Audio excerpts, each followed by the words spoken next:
Hello दोस्तों, नमस्कार। कैसे हैं आप सभी लोग?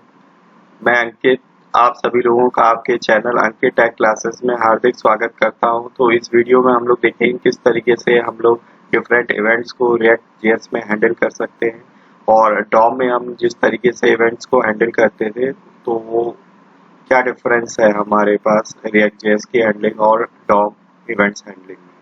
ठीक है, अगर आप लोग फर्स्ट टाइम इस वीडियो को देख रहे हैं तो प्लीज चैनल को सब्सक्राइब करना ना भूलें और साथ ही साथ बेल आइकन को प्रेस करें ताकि लेटेस्ट से लेटेस्ट वीडियो आप तक पहुंच सके।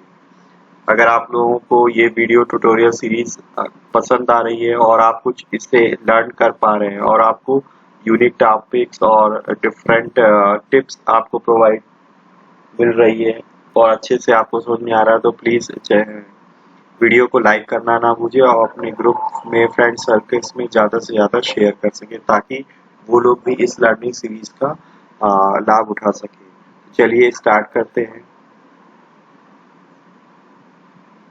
तो बेसिकली हमारे पास काफ़ी कुछ सिमिलर है हमारे पास रिएक्ट में हैंडलिंग डॉम एलिमेंट से। तो पहले हम जानते हैं कि किस तरीके से हम डिफरेंशिएट कर सकते हैं दोनों में और दोनों में क्या डिफरेंस है।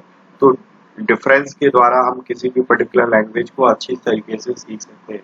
तो बेसिकली पहला हमारा जो डिफरेंस है वो यही है कि नेमिंग कन्वेंशन का, कि हम लोग किस तरीके से इसके इवेंट को हम डिफाइन करते हैं। तो बेसिकली डॉम में हम लोग पूरे लोअर केस लेटर में हम लोग इवेंट को डिफाइन कर सकते हैं। सपोज हमें बटन की क्लिक इवेंट को डिफाइन करना है तो हम क्या लिखेंगे, ऑन क्लिक। तो ऑन क्लिक जो इवेंट होगी वो सारे क्या होंगे, इसके लोअर केस लेटर में होंगे। ठीक है, जबकि हम रिएक्ट जेएस में जो भी डिफाइन करेंगे वो हम कैमल केस यूज करेंगे जिसमें हमारे पास प्रत्येक वर्ड सेकंड वर्ड का जो पहला लेटर होगा वो क्या होना चाहिए, कैपिटल होना चाहिए। तो ऑन क्लिक में जो क्लिक हमारे पास सेकंड वर्ड है उसका जो पहला लेटर है वो क्या है, कैपिटल है। ठीक है, दूसरा डिफरेंस ये है कि हम जो डॉम में फंक्शन में हैंडलर पास करते थे वो एज अ स्ट्रिंग हम पास करते थे। ठीक है, फंक्शन। ठीक है, आप देख सकते हो यहाँ पे on click equal to double quotes में मैंने क्या पास कर रखा है, फंक्शन सेव यूजर। जबकि रिएक्ट जेएस में हम लोग डायरेक्टली फंक्शन को क्या पास कर सकते हैं, एज अ इवेंट लिंकर। तो यहाँ पे क्या लिखा हुआ, on click equal to curly bracket में हमने क्या पास किया है उसे, सेव यूजर को। तो ये हमारे पास ये सेकंड डिफरेंस है कि हम इवेंट में डायरेक्टली डबल कोट्स में फंक्शंस को पास करते थे, जबकि यहाँ पे हम लोग कर्ली ब्रैकेट में डायरेक्टली फंक्शन को as a event handler define कर सकते हैं। तीसरा डिफरेंस ये है कि हमारे पास डॉम में हम लोग क्या कर सकते थे, रिटर्न फॉल्स डिफाइन कर सकते थे ताकि हम प्रिवेंट डिफॉल्ट बिहेवियर रिप्रेजेंट कर सके। ठीक है, रिटर्न फॉल्स करने से क्या होगा कि हमारे पास जो पेज है वो सबमिट नहीं होगा, यानी कि बटन क्या करेगा, कॉल बैक नहीं लगाएगा। ठीक है, तो इट मीन्स कि वो हमारे पास प्रोसेस करने के लिए सर्वर पे नहीं जाएगा, वो क्लाइंट साइड पे ही आपका पेज अवेलेबल रहेगा। जबकि रिएक्ट जेएस में हमें क्या करना पड़ेगा, प्रिवेंट डिफॉल्ट बिहेवियर को एक्सप्लिसिटली आपको डिफाइन करना पड़ेगा। ठीक है, क्यों, क्योंकि आप रिटर्न फॉल्स स्टेटमेंट इसके अंदर यूज नहीं कर सकते। तो बाय डिफॉल्ट क्या करेगा, जब भी आप बटन पे क्लिक करेंगे तो ये आपका कॉल बैक कर देगा। ठीक है, मतलब पेज आपका सबमिट हो जाएगा, तो वो क्या होगा, सर्वर साइड पे रेंडरिंग के लिए चला जाएगा, तो पेज हमारा पूरा सबमिट हो जाएगा। तो यहाँ पे आप कैसे डिफाइन कर सकते थे, जैसे सपोज हमने एक लिंक डिफाइन किया हुआ है जिसमें ऑन क्लिक में हम क्या प्रिंट करा रहे हैं, console.log में the link was click and then return false कर दिया। तो इसका मतलब क्या होगा कि आपके पास बटन क्लिक में console.log में राइट करेगा बट वो हमारे पास पेज को सबमिट नहीं करेगा। ठीक है, क्योंकि हमने क्या लगाया हुआ है, रिटर्न फॉल्स, उसने प्रिवेंट कर दिया, डिफॉल्ट इवेंट को रोक दिया। ठीक है, एक्शन क्लिक। ठीक है, यहाँ पे अगर हम रिएक्ट जेएस के थ्रू करेंगे तो हमने क्या डिफाइन किया हुआ है कि लिंक में ऑन क्लिक पे हम एक हैंडल क्लिक डिफाइन कर रहे हैं। तो सपोज हमने एक सिंपली क्या बनाया हुआ है, एक फंक्शनल कंपोनेंट बनाया है, एक्शन क्लिक। ठीक है, जिसमें हमने क्या डिफाइन कर दिया है, हैंडल क्लिक इवेंट क्लिक, और जिसके अंदर एज अ इवेंट पैरामीटर हम पास कर रहे हैं। उसमें क्या डिफाइन कर दिया, ई डॉट प्रिवेंट डिफॉल्ट। तो ये पेज को सबमिट होने से रोकेगा। ठीक है, एंड देन क्या करेगा, डिफॉल्ट बिहेवियर को इसको रोक देगा, तो सर्वर साइड पे आएगा और हमारे console.log में क्या प्रिंट कर देगा, द लिंक वाज क्लिक। ठीक है, तो ये रिटर्न फॉल्स की हेल्प से हम लोग यहाँ पे डिफाइन करते थे, जबकि यहाँ पे हमारे पास बाय डिफॉल्ट हम प्रिवेंट डिफॉल्ट नहीं कर सकते, हमें खुद से ही प्रिवेंट डिफॉल्ट करना पड़ेगा, जबकि यहाँ पे हम रिटर्न फॉल्स के थ्रू ही इसे प्रिवेंट डिफॉल्ट कर सकते हैं। ठीक है, नाउ इट्स डेमो टाइम। तो हम एक डेमो करके देखेंगे कि किस तरीके से हम लोग रिएक्ट में इवेंट को हैंडल कर सकते हैं। ठीक है, तो अब सिंपली हम लोग ने ये तो देख लिया है कि हमारे पास क्या डिफरेंस होता है। तो फर्स्ट थिंग कि हम लोग जो भी इवेंट को डिफाइन करेंगे वो क्या होने चाहिए, रिएक्ट में कैमल केस में होने चाहिए, जबकि हम वहां पे क्या डिफाइन करते थे, लोअर केस में हम डिफाइन करते थे। राइट। सेकंड क्या होते थे कि हम लोग डॉम में जो भी पैरामीटर हम पास करते थे फंक्शन को as a string parameter pass करते थे, जबकि हम रिएक्ट में क्या करेंगे, फंक्शन को एज अ इवेंट हैंडलर के तौर पे कर्ली ब्रेसेस के अंदर डायरेक्टली पास करेंगे। ठीक है, तो मैंने एक क्रिएट हाइफन ऐप की हेल्प से एक टेम्पलेट क्रिएट कर दिया है। ठीक है, demo template handling events demo. ठीक है, तो इसमें हमारे पास सिंपली कुछ नहीं हो रहा है, सिंपली हमारे पास डिफॉल्ट जो बन के आती है, ठीक है, कंपोनेंट वही हमारे पास बना हुआ है। राइट। तो यहाँ पे आप देख सकते हो कि सिंपली हमारे पास ये डेमो एक एप्लीकेशन ओपन होके आ रही है। ठीक है, ओके। तो यहाँ पे हमारे पास क्या है कि यहाँ पे हमारे पास एक वर्ड यूज किया है, स्क्रिप्ट मोड। ठीक है, स्क्रिप्ट मोड का क्या मतलब है कि आपके पास ये बेसिकली रिएक्ट आपका 16.3 वर्जन का एक फीचर है। ठीक है, जिसके भी आप डेवलपमेंट मोड में ये चेक कर सकते हो कि हमारे पास कोई वार्निंग्स है, ठीक है, जो कि आपके पास आगे चल के बग्स में कन्वर्ट हो सकती है। तो उस पर्टिकुलर जितना भी पॉसिबल हो सके हम अपनी वार्निंग को प्रिंट कराना चाहते हैं।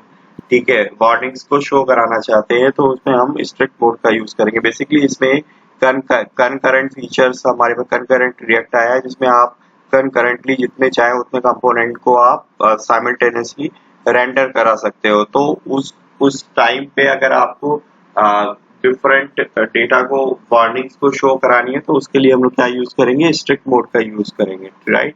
अगर आपको अभी ये नहीं क्लियर हो रहा है तो हम एक सेपरेट वीडियो में इसके बारे में डिटेल में डिस्कस करेंगे और आपको मैं एक डेमो भी करके दिखाऊंगा। तो अभी के लिए हम चलते हैं अपना आगे।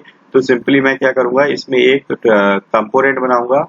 ठीक है, तो कंपोनेंट जो होगा हमारे पास एक टॉगल बटन होगा, जिसकी टॉगल बटन की क्लिक पे हम उसे ऑन ऑफ कराएंगे। राइट। तो उसका इवेंट जो होगा वो क्या होना चाहिए, उसकी वैल्यू टॉगल होनी चाहिए ताकि वो हमारे पास ऑन ऑफ कर सके। राइट। तो हम देखेंगे बटन की ऑन क्लिक को हम लोग किस तरीके से रिएक्ट में हैंडल कर सकते हैं।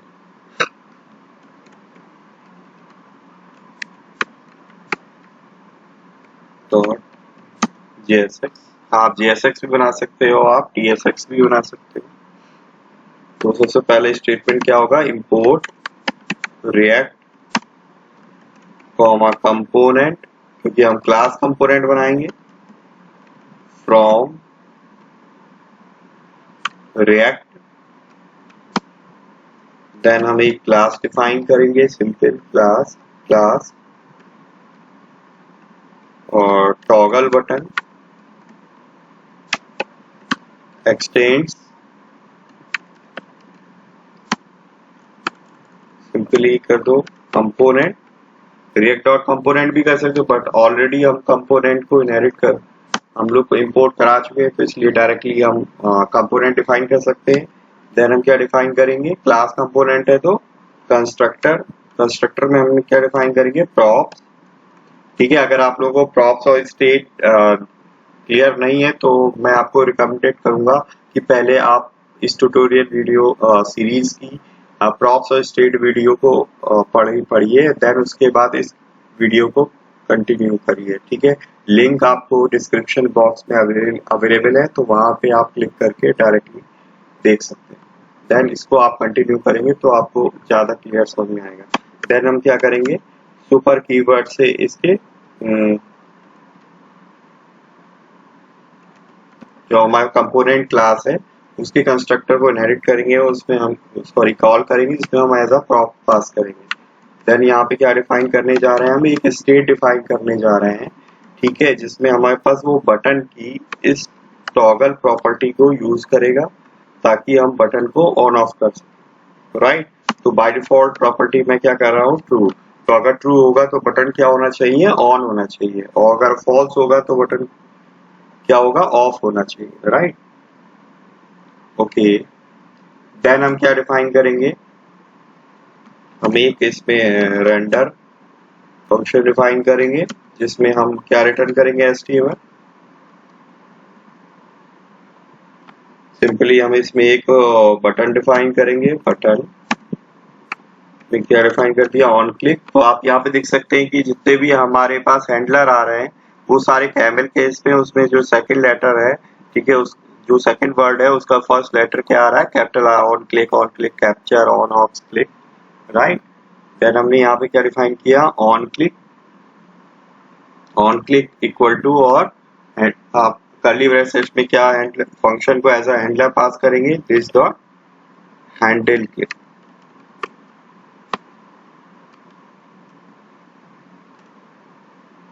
राइट। और इसमें हम क्या प्रिंट करा देंगे, this dot state dot is toggle, ठीक है। या तो वो क्या पास होगा, ट्रू, या फिर क्या पास हो, सॉरी क्या प्रिंट कराएगा ये, ऑन और ऑफ, राइट। तो अब ये कैसे डिफाइन होगा, यहाँ पे हम क्या करेंगे, इसे एक्सपोर्ट कर देंगे। तो यहाँ पे क्या लिखेंगे, export default toggle button, right. तो हम एक हैंडलर डिफाइन कर देंगे हम लोग, कौन सा, हैंडल क्लिक। ये जो हैंडल क्लिक डिफाइन किया हुआ है तो हम डिफाइन करेंगे हैंडल क्लिक। हैंडल क्लिक में क्या करने वाले हैं कि जो हमारे पास ये बटन की स्टेट है, स्टेट को हम मॉडिफाई कराएंगे, राइट। तो मॉडिफाई कराने के लिए क्या करेंगे, this dot set state, state को हम सेट करने जा रहे हैं,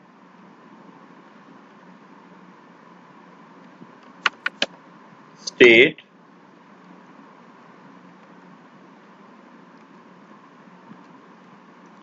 यहाँ पे क्या लिखेंगे, इस टॉगल प्रॉपर्टी थी हमारे पास, इस toggle colon not state dot is toggle, right. तो अब हम इसमें क्या कर रहे हैं कि हमारे पास this dot state dot is toggle, ये मतलब अगर इस टॉगल की वैल्यू ट्रू होगी तो ये क्या प्रिंट करना चाहिए, बटन का टाइटल ऑन, अदरवाइज क्या प्रिंट करेगा, ऑफ।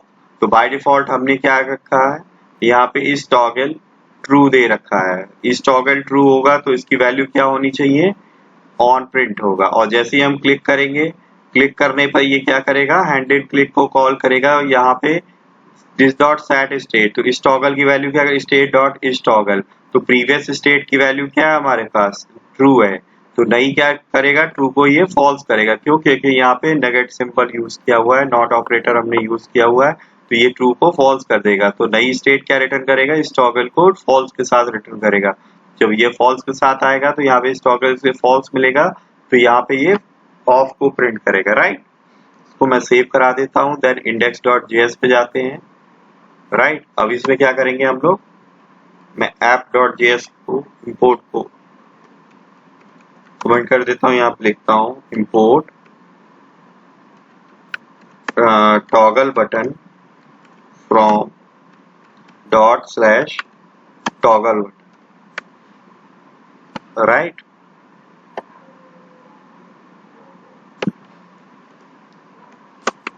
यहाँ पे टॉगल बटन मैं डिफाइन कर देता हूँ,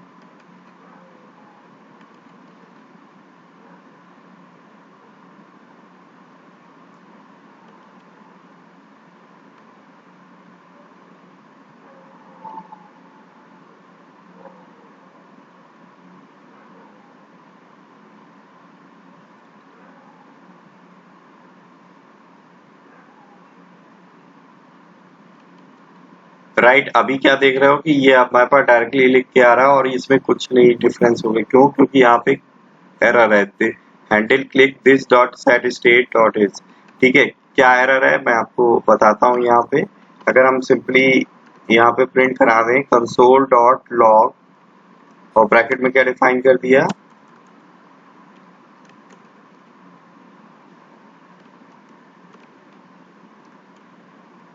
यहाँ पे दिस की वैल्यू को हम प्रिंट करा रहे हैं, राइट।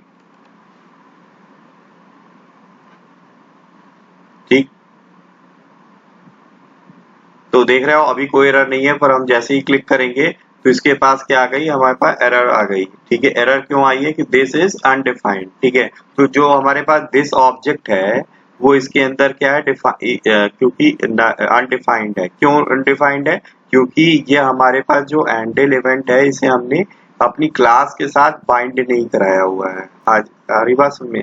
तो जब तक हम इस मेथड को क्लास के साथ बाइंड नहीं कराएंगे, ठीक है, जब तक उसका मेंबर नहीं होगा तब तक वो क्या होगा, दिस को एक्सेस नहीं कर सकता। इसलिए यहाँ पे क्या है, दिस हमारे पास अवेलेबल नहीं है। तो इसलिए हमें क्या करना पड़ेगा, हैंडल क्लिक को अपनी क्लास के साथ बाइंड कराना पड़ेगा। तो बाइंड कराने के लिए मतलब क्लास में जो हमारा क्लास दिस क्या करता है, करंट ऑब्जेक्ट को रिप्रेजेंट कर रहा है। तो किसके करंट ऑब्जेक्ट को रिप्रेजेंट करेगा, टॉगल बटन क्लास के। ठीक है, राइट। तो दिस क्या होगा, हैंडल क्लिक को अवेलेबल नहीं है, तो इसके हमें क्या करना पड़ेगा, हैंडल क्लिक को हमारे पास दिस के साथ बाइंड करना पड़ेगा।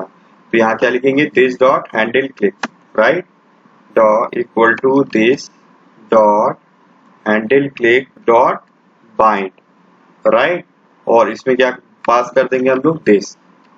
तो एक तरीके से क्या कर रहे हैं हम लोग कि हमारे पास जो करंट क्लास के अंदर this dot handle click, clear, ये जो हमारे पास करंट क्लास के अंदर जो हैंडल क्लिक है, ठीक है, बाइंड हो जाए किसके साथ बाइंड हो जाए, दिस के साथ। तो एक तरीके से ये दिस को एज अ पैरामीटर हम पास कर दे रहे हैं हैंडल क्लिक के अंदर, राइट। तो अब ये कहोगे इसमें हमने पास नहीं किया हुआ है, ये इम्प्लिसिटली हमारे पास दिस को इंक्लूड कर लेगा और देन आप उसको डायरेक्टली यूज कर सकते हो।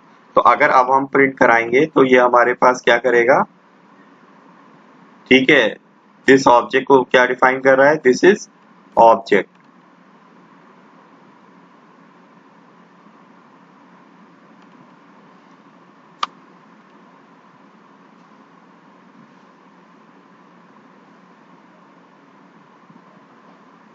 राइट। तो अब ये पूरा क्यों प्रिंट कर रहा है, क्योंकि हमने इसको, ये हमारे पास क्या है, रिएक्ट का कोड है, ठीक है, लॉजिक है। तो logic should be perform with in the curly bracket, right.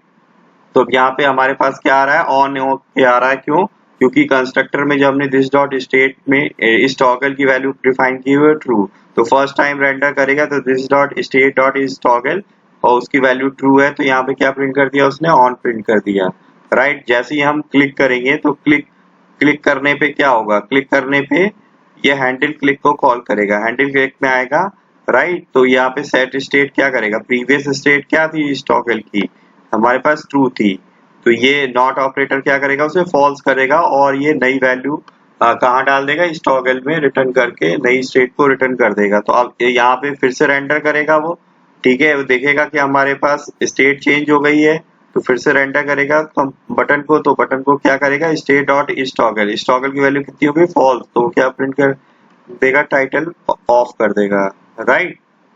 इस तरीके से हमारे पास ये टॉगल बटन डिफाइंड हो गया ऑन ऑफ। तो हम लोग इस तरीके से क्या कर सकते हैं, हैंडल कर सकते हैं इवेंट को।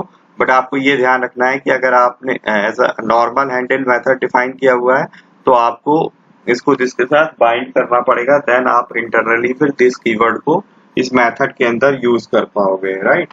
बट इसका एक अनदर वे भी है, इसको हम लोग बोलते हैं function dot prototyping dot bind. अभी जो आपने फंक्शनलिटी यूज की है बाइंड करने की, इसको हम लोग क्या बोलते हैं टेक्निक को, function dot prototyping dot bind, right. अब अगर हम इसको चाहें तो हम क्लास बाइंडिंग भी कर सकते हैं using the arrow operator, right. तो अगर हमें एरो के थ्रू अगर हमें यूज करना होगा तो हम लोग सिंपली क्या करेंगे कि एरो के यूज के लिए हम लोग क्या करते हैं, सिंपली इसको हम पहले मैं कमेंट कर दे रहा हूँ और देन उसके बाद मैं डिफाइन कर रहा हूँ इक्वल टू और देन करली ब्रैकेट,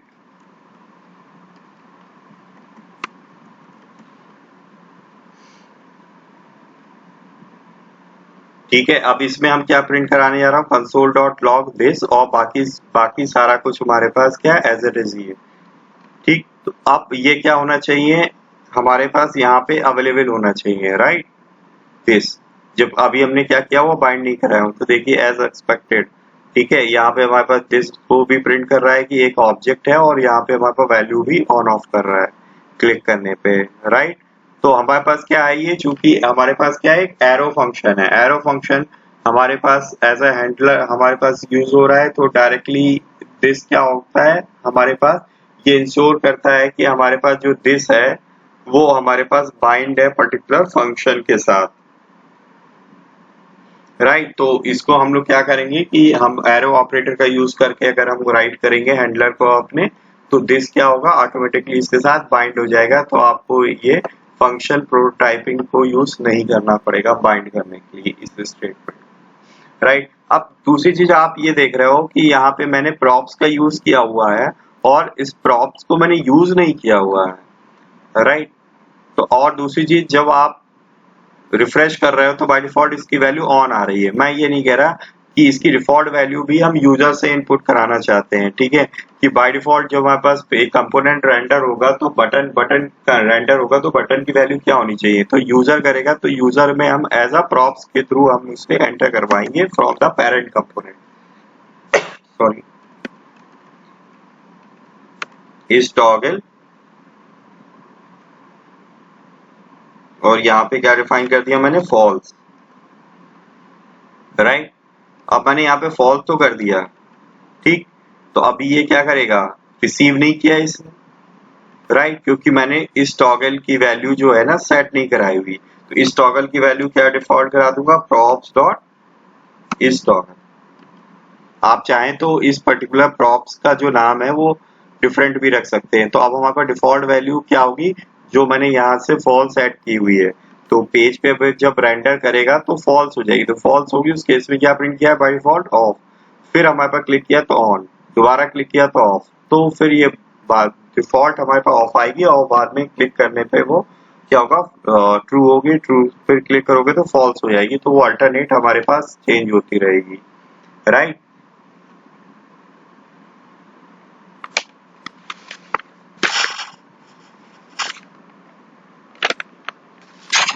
नेक्स्ट हमारे पास क्या है कि बेसिकली हमारे पास एक और मेथड है जिसके थ्रू हम ये सेम सिमिलर वर्क को काम कर सकते हैं, बट उसके क्या डिसएडवांटेज हैं, कौन सा हमें यूज करना चाहिए, वो मैं आपको बताता हूँ,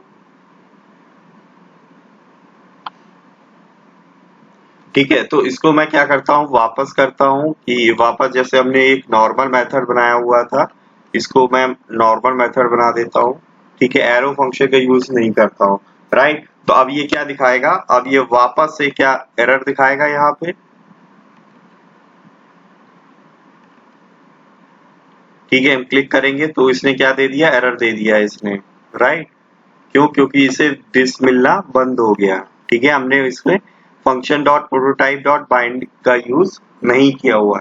तो अब हम क्या करेंगे, अभी एक तरीका था हमने यहाँ पे कि हैंडल क्लिक को एरो फंक्शन के रूप में कन्वर्ट कर दिया था, देन ऑटोमेटिकली दिस के साथ ये फंक्शन को बाइंड कर दिया था। अब दूसरा तरीका ये है कि जब हमने ऑन क्लिक को डिफाइन कर रहे हैं बटन के साथ, ठीक है, उस पर हैंडल डिफाइन कर रहे हैं, तो हम यहाँ पे पास कर सकते हैं। तो यहाँ पे पास करने के लिए यहाँ पे हम लोग को यहाँ पे हम एरो फंक्शन का यूज करेंगे, राइट। तो अब ये हमारे पास क्या होगा कि जब यहाँ पे हम एरो फंक्शन, मतलब आप यहाँ पे फंक्शन के हैंडलर में यूज कर रहे थे, आप डायरेक्टली इवेंट को डिफाइन करते वक्त ही आप उसमें एरो फंक्शन का यूज करेंगे। तो अब ये क्या करेगा, ऑन क्लिक इवेंट क्या कर रहा है कि हैंडल क्लिक के साथ दिस को डायरेक्टली बाइंड कर देगा,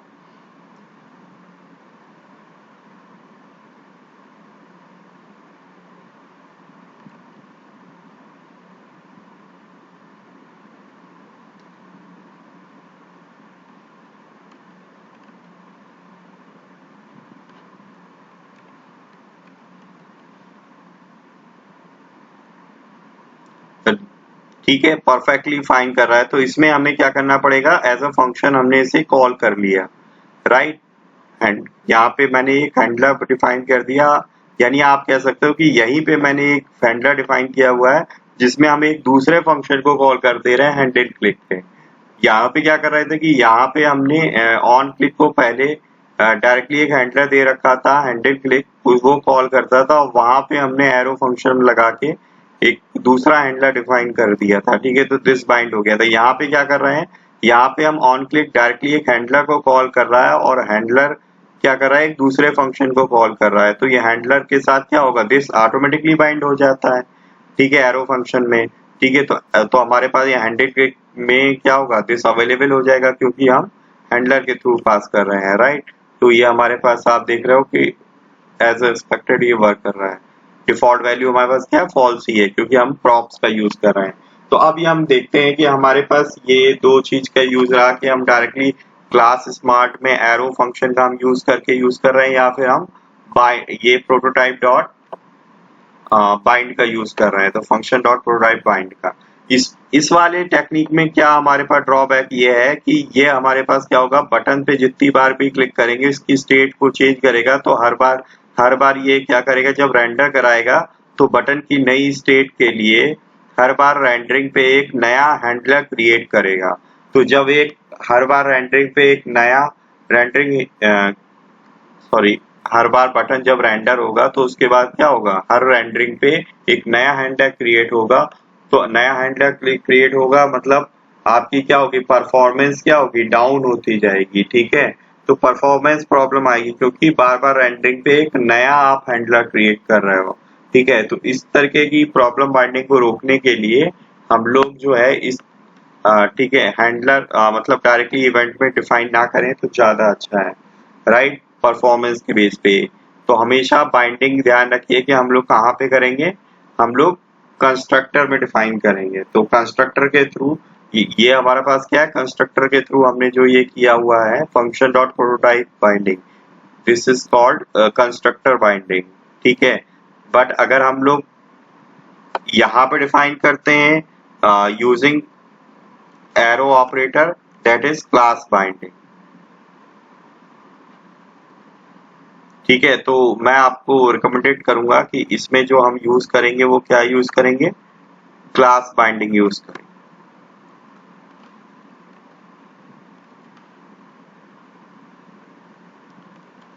ठीक है। This is called class binding, right. तो आप चाहो तो ये हमारे pass prototype dot bind use कर सकते हो या फिर आप क्लास टेक्निक यूज कर सकते हो, दोनों ही क्या हमारे पास है, सिमिलर है, ठीक है। क्लास जो हमारे पास एज अ क्लास फील्ड हम यूज कर रहे हैं, ठीक है, यूजिंग एरो फंक्शन, ये और प्रोटोटाइप बाइंडिंग दोनों क्या है, सिमिलर काइंड ऑफ थिंग्स, ठीक है। बट अगर आप यहाँ पे एज अ हैंडलर डिफाइन करके यूज कर रहे थे ऑन क्लिक में, तो ये हर बार रेंडरिंग पे एक नया हैंडलर क्रिएट कर रहा है, जबकि यहाँ पे ठीक है इसके थ्रू या इसके थ्रू वो हर बार एक नया हैंडलर क्रिएट नहीं करेगा, ठीक है, ठीक है। तो चलिए आगे चलते हैं। नेक्स्ट ये है passing arguments to event handler, ठीक है। इवेंट हैंडलर में आप किस तरीके से आर्गुमेंट को पास कर सकते हैं, ठीक है। तो सपोज बटन क्लिक पे हमने यहाँ पे क्या पास किया हुआ है, एरो फंक्शन के थ्रू अगर आप काम करोगे पहले तो आप ई क्या है, एक इवेंट ऑब्जेक्ट है, ठीक है। बटन का इवेंट ऑब्जेक्ट पास होगा ई में, इसमें दिस डॉट सेव यूजर, ठीक है, यूजर को सेव करने जा रहे हैं तो यूजर से सेव यूजर फंक्शन को कॉल कर रहे हैं, ठीक है, जिसमें हम क्या कर रहे हैं, यूजर आईडी पास कर रहे हैं, ठीक है। जिस यूजर को आप सेव करना चाहते हो उसकी यूजर आईडी आप पास कर रहे हो, ठीक है। देन हम इवेंट ऑब्जेक्ट को पास कर रहे हैं, ठीक है। तो आप देख रहे हो कि यहाँ पे हमारे पास क्या है कि आपको एक फैसिलिटी दे रहा है कि आपको इजियर फैसिलिटी दे रहा है कि आप इवेंट ऑब्जेक्ट के साथ साथ आप अपने डिफरेंट पैरामीटर को पास कर सकते हो, ठीक है। जबकि function dot prototype dot binding में आप क्या कर रहे हो कि आप बाइंड मेथड के थ्रू दिस ऑब्जेक्ट को भी आपको बाइंड करना पड़ रहा है, दिस कॉमा यूजर आईडी। तो दोनों ही हमारे पास क्या है, सिमिलर है, ठीक है। चाहे आप एरो फंक्शन का यूज करके आर्गुमेंट पास कराइए और चाहे आप function dot prototype dot bind का यूज करके, ठीक है। तो that is the use of event handler. So that's it for this session. तो अगर आप लोगों को ये वीडियो अच्छी लगी हो तो प्लीज लाइक कीजिए और अपने ग्रुप में इसको ज्यादा से ज्यादा शेयर करिए ताकि ज्यादा से ज्यादा लोग इस फ्री ट्यूटोरियल वीडियो सीरीज का लाभ उठा सकें।